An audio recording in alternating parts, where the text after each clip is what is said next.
25 ஆண்டு காலத்துல 2 பேருமே ஆண்டு பின்தங்கி போய் இருக்கு பாளையங்கோட்டை அப்படின்னு ஒரு தொகுப்பு வீடியோ நாங்க பார்த்தோம். அந்த அளவுக்கு பின்தங்கி பாளையங்கோட்டையில அப்படி என்ன இருக்கு?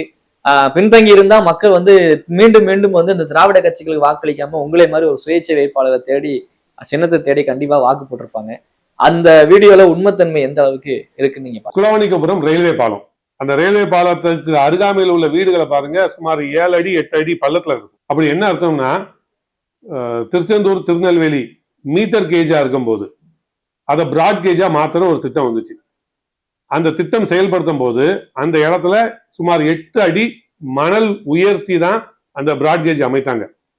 ஒரு நல்ல முற்போக்கு சிந்தனை கொண்ட அந்த சட்டமன்ற உறுப்பினர் உண்மையிலேயே தகுதி வாய்ந்த நபரா இருந்தா அந்த நேரத்துல 8 அடி உயர்த்தும் போது அந்த ரயில்வே பாலமா அமைத்து சென்னை போன்ற பெருநகரங்கள்ல ரயில்வே டிராக்குக்கு கீழோடி போகக்கூடிய போக்குவரத்து கொண்ட பல இடங்கள் இருக்கு. அண்டர் கிரவுண்ட் பிரிட்ஜ்னு சொல்லுவாங்கல்ல, அந்த மாதிரியான ஒரு கட்டமைப்பை அன்னைக்கே கொண்டு வந்திருக்கலாம். ஆனா 25 வருடம் கழித்து பல போக்குவரத்து நெரிசல்கள், எத்தனையோ ஆம்புலன்ஸ்கள் அங்க நின்று அந்த ரயில்வே கிராசிங்ல அலுவல் பண்றதை எத்தனையோ பேர் பார்த்திருக்கோம்.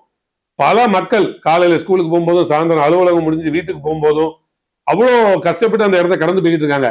இன்னைக்கும் திட்டமிட்டுக்கிட்டே இருக்காங்க. ஒய் வடிவ பாலம் அடிக்கல் நாட்ட போகிறார் முதல்வர். கூடிய சீக்கிரம் அடிக்கல் நாட்டி அதை எடுத்து தலைமாட்டில் வச்சு படுக்கிறதுக்கா? 25 வருஷத்துக்கு முன்னாடி செய்ய வேண்டிய வேலையை இன்னும் செய்யல.